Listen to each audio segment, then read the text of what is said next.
दोस्तों, आज 10 अप्रैल को सनी देओल की फिल्म जाट रिलीज हो गई। आज हम इस फिल्म का रिव्यू लेकर आए हैं।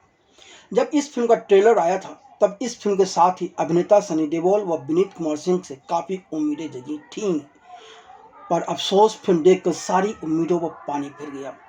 यह फिल्म पूरी तरह से दक्षिण का मसाला सिनेमा है, जिसमें अतिरंजित हिंसा, अति खून खराबा व विभत्स दृश्यों की भरमार है। समझ में नहीं आता कि इस तरह हिंसात्मक फिल्में बनाकर फिल्म निर्माता व निर्देशक आज की युवा पीढ़ी को क्या बनाना चाहते हैं। वो आखिर क्या संदेश दे रहे हैं और किस तरह का मनोरंजन परोस रहे हैं। क्या ये मनोरंजन का मतलब यही है लोगों को सिर काट देना, खून खराबा करना? यह फिल्म आपको इस सब अविचलित और संवेदनहीन कर देती है। 2.5 घंटे की फिल्म में कम से कम 5,000 से अधिक लोगों का कत्लेआम किया गया होगा।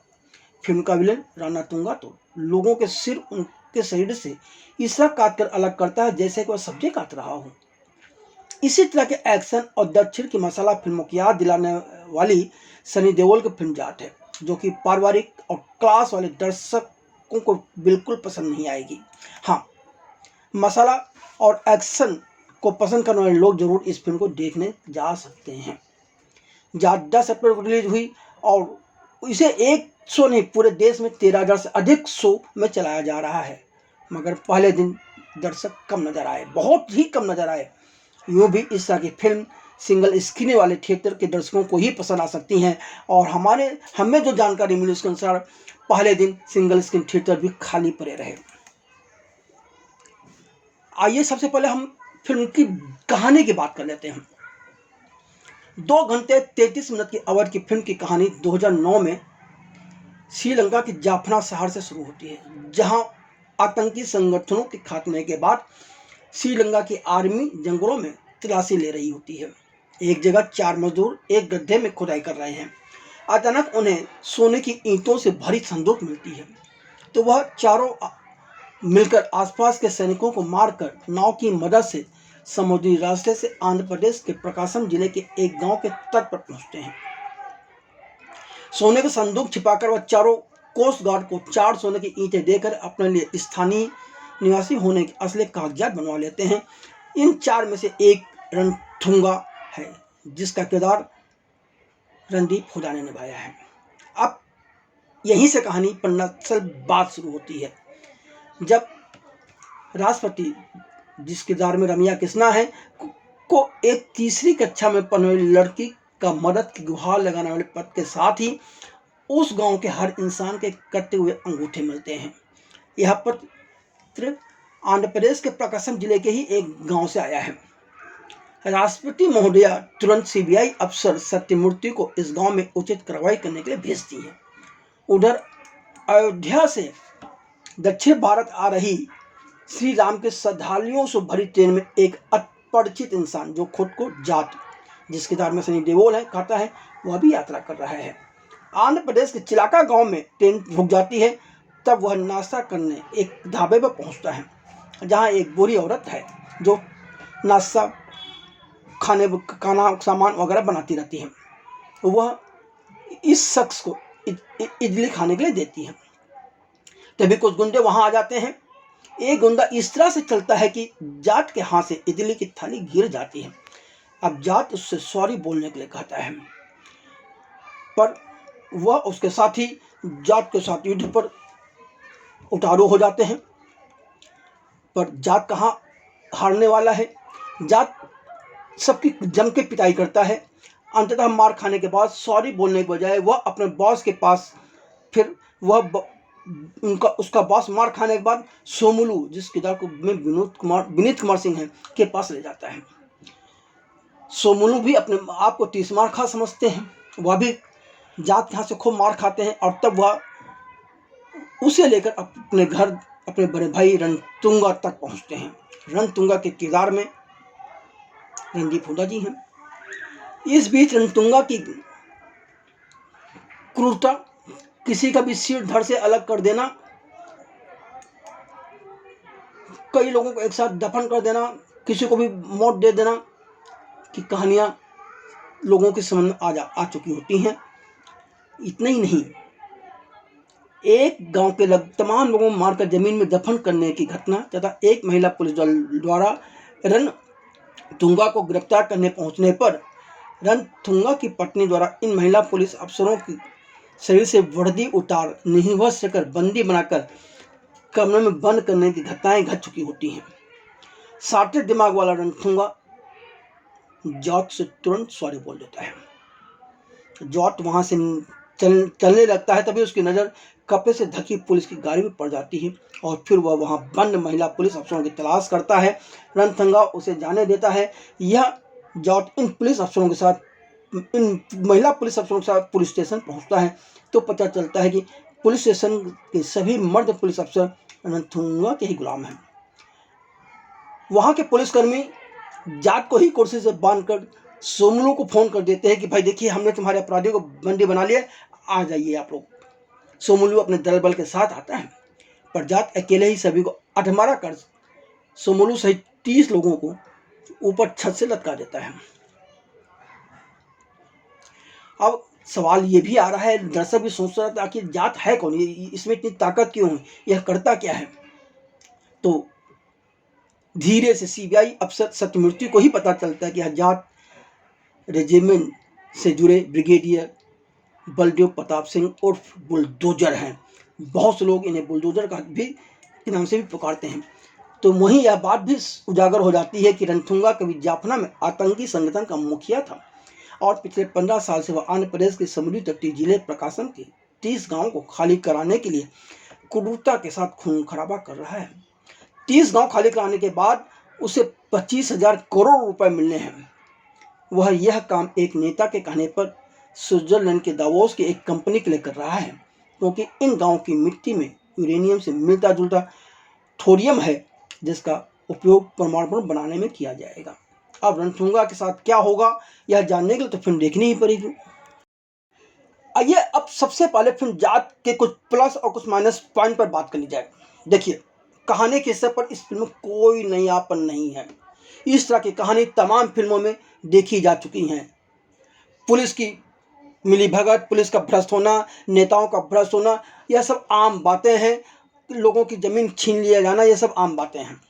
यह हमारे देश में सदियों से होता रहा है और अब भी हो रहा है, इसमें कोई नई बात नहीं है। हाँ, लेखकों ने इसकी स्क्रिप्ट जरूर थोड़ा घुमावदार तरीके से लिखी है और मैं ये भी मान सकता हूँ कि स्क्रिप्ट में सनी देओल की एंट्री का सीन हो या अपने रणथुंबा के किरदार में विलेन के किरदार में रणदीप हुड्डा के एंट्री के दृश्य हुआ बहुत अच्छे लिखे गए हैं। लेकिन लेखन की कमजोरी इसी बात से पता चल जाती है कि सनी देओल की एंट्री आ रही पर थिएटर के अंदर तालियां गूंजे। इसके लिए निर्देशक ने पुलिस स्टेशन उपेंद्र लिमये का एक किरदार खड़ा कर दिया है, जो कि सनी देओल के किरदार का महिमा मंडन करते हुए तमाशा खड़ा करता है। सनी देओल, रणदीप हुड्डा और विनीत कुमार सिंह के इंट्रोडक्शन वाले दृश्य काफ़ी सुंदर और रोचक दृश्य गिरे गए। यह बार मैं पहले भी कह चुका हूँ, फिर दोबारा दोहरा रहा हूँ। लेकिन फिर भी फिल्म अंत तक दर्शकों को बांध कर नहीं रख पाती, बहुत ही निराश करती है। और सबसे चीज यह है कि ऐसे सीन है जिनसे देखकर लोग स्तब्ध रह जाते हैं, उनके समझ में आता है क्या हो रहा है, क्यों हो रहा है। सनी देओल की दूसरी बात, गोविंद चंद मलिनेनी ने साई माधव बुर्रा और सौरभ गुप्ता की मदद से इसकी स्क्रिप्ट लिखी है, लेकिन निर्देशक गोपीचंद ने केवल एक्शन को ही मनोरंजन समझ लिया है। एक्शन दृश्य पूरी तरह से दक्षिण भारतीय अंदाज के ही हैं और यह फिल्म इंसान की संवेदना, चेतना, बौद्धिकता पर पूरी तरह से आघात करती है। फिल्म देखते हुए लोग स्तब्ध रहते हैं, अरे ये क्या हो रहा है, ऐसा हो सकता है क्या। इंटरवल से पहले सॉरी बोलने का जो मसला है वह को बहुत ही ज़्यादा खींच दिया गया। मतलब इंटरवल तक पूरा यही चलता रहता है। इंटरवल के बाद निर्देशक की समझ में आता है कहानी तो कुछ और हमने सोची नहीं, तब वो एक कहानी में नया ट्विस्ट लाते हैं। शायद पहले उनके दिमाग में था, ईश्वर जाने। हाँ, फिल्म के कुछ संवाद जरूर दम पर है, पर ज़्यादातर संवाद काफ़ी कमज़ोर है। कहानी में कई चीज़ें तो आपको बेसी पैर की भी नजर आएंगी। मसलन एक 8-9 साल की बच्ची के पत्र से भावुक हुई राष्ट्रपति का आनंद फानन में सीबीआई अफसर को बुलाकर उसका केस सौंपना, जो कि फिल्म के खत्म होने यह सारी चीज़ खत्म होने के बाद, विलेन के खत्म होने के बाद पहुंचता है। क्या बात है, कितनी अजीब सी चीज़ है ना। इस तरह के दृश्य संकेत देते हैं कि फिल्म निर्देशक गोपीचंद अपने देश के बारे में भी कुछ नहीं जानते। उन्हें पता ही नहीं कि हमारे देश में राष्ट्रपति को अभी भी किसी भी राज्य में कुछ करवाना हो तो उन्हें केंद्रीय गृह मंत्रालय के जरिए करवाना होता है। सीबीआई की भी अपनी सीमाएं हैं। वह ईडी नहीं है कि जहां चाहे जब चाहे छापा मार दे। हर राज्य में सीबीआई सीधे दखल नहीं दे सकती। कुछ राज्यों ने तो सीबीआई के प्रवेश पर भी पाबंदी लगा रखी है। लेकिन गोपीचंद साहब को इन सब की जरूरत क्या है, क्योंकि उनको जरूरत समझे नहीं तो ऐसी फिल्म बना रहे हैं जिसका मकसद सिर्फ हिंसा करना है, खून खराबा करना है। कहानी वर्तमान यानी कि मोबाइल और सोशल मीडिया के जमाने की है। पर आंध्र प्रदेश के 30 गांव में क्या हो रहा है इसकी भनक सरकार व टीवी चैनल वगैरह किसी को नहीं है। वह भी तब जबकि एक पीड़िता वीडियो बनाकर बाकायदा मदद मांगती है। और आश्चर्य वाली बात यह है कि यह वीडियो ना सोशल मीडिया पर नजर आता है, मतलब कोई देखता है, ना पुलिस देखती है, ना सरकार देखती है। हाँ, जिनके खिलाफ मदद मांगी गई वह लोग जरूर इस वीडियो को सोशल मीडिया पर देख लेते हैं। है ना अजीब बात, सोचने वाली बात है कि आखिर ये हो क्या रहा है। ये फिल्म की स्क्रिप्ट है, आपको पता ही नहीं आप क्या लिख रहे हैं, क्या कर रहे हैं। और यह इस फिल्म की सबसे बड़ी कमजोर कड़ी है।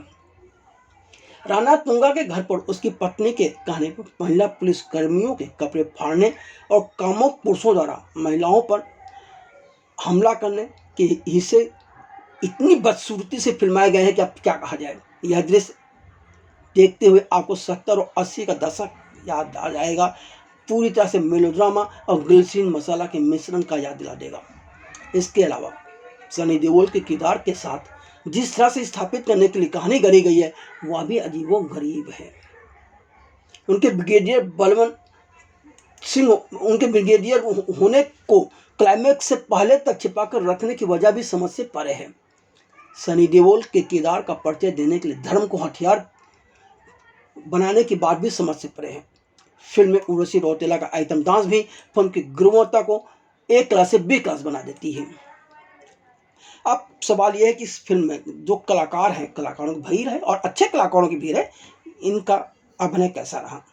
तो जाट उप ब्रिगेडियर बलदेव प्रताप सिंह और बुलडोजर के किरदार में सनी देओल जरूर अपनी छाप छोड़ जाते हैं, पर कहीं न कहीं उनकी अपनी कमियां, उनके चेहरे पर परी झुर्रियां उनकी उम्र का एहसास जरूर दर्शकों को कराती हैं। उनका गुस्सा देखकर दर्शक महसूस करते हैं कि ऐसा संभव हो सकता है। पर सनी देओल एक ही जगह पर खड़े रहकर एक्शन करते हुए नजर आते हैं। वैसे दर्शक के तौर पर आप समझ सकते हैं कि 67 की उम्र पार कर चुके सनी देओल को बार बार स्लो मोशन में दिखाना फिल्म निर्देशक की मजबूरी है। या सवाल ये भी है कि सनी देओल क्या एक बार में 100 कदम से ज़्यादा सीधे नहीं चल सकते थे। अब इस आपके मन में जो शंका है इसका सच सिर्फ निर्देशक गोपीचंद मलिनेनी ही बता सकते हैं, जो कि कभी नहीं बताएंगे। राणा तुंगा के किरदार में रणदीप हुड्डा का अभिनय जानदार है, पर अफसोस सुमलू के किरदार में विनीत कुमार सिंह अपनी छाप नहीं छोड़ पाए। उनके किरदार की वैल्यू थाने में लटकी 30 लाशों में जो गिनती है उसमें से एक और इनके किरदार की भी गिनती होती है। विनीत कुमार सिंह के अंदर प्रतिभा की कमी नहीं, बहुत गजब की अभिनय प्रतिभा है। उनके अंदर जिस तरह की प्रतिभा है उसे देखते हुए कहा जा सकता है कि सुमलू का किरदार निभाना विनीत कुमार सिंह की करियर की सबसे बड़ी गलती है। उन्हें यह किरदार नहीं करना चाहिए था। इस किरदार में उनके लिए करने को कुछ नहीं था, सिर्फ एक अजीब सी आवाज़ निकालने के। राणा तुंगा की पत्नी के किरदार में रोजिना कसांद्रा छा गई हैं। वह कुछ मौके पर तमिल बोलते हुए नजर आती हैं, पर उसने क्या कहा यह बात हिंदी में भाषी दर्शकों को समझाना बताना निर्देशक ने जरूरी ही नहीं समझा। यह भी एक निर्देशक के तौर पर उनकी सबसे बड़ी कमजोरी है। राष्ट्रपति के छोटे किरदार में राम्या कृष्णा का काम शानदार है। संयामी खेर को अभिनय नहीं आता है, यह बात उनका चेहरा समझ लेनी चाहिए। इस फिल्म में भी यह बात साबित हो जाती है। मकरंद देशपांडे तो ओवर एक्टिंग करते हुए नजर आए हैं, क्यों पता नहीं, जबकि वो जबरदस्त प्रतिभाशाली कलाकार है। अन्य कलाकारों में जगपत बाबू, मुरली शर्मा, बबलू, पृथ्वीराज, मुश्ताक शेख के भी नाम शामिल हैं। अब इनके किरदार ऐसे नहीं है कि कोई बहुत कुछ इनके बारे में कहा जा सके।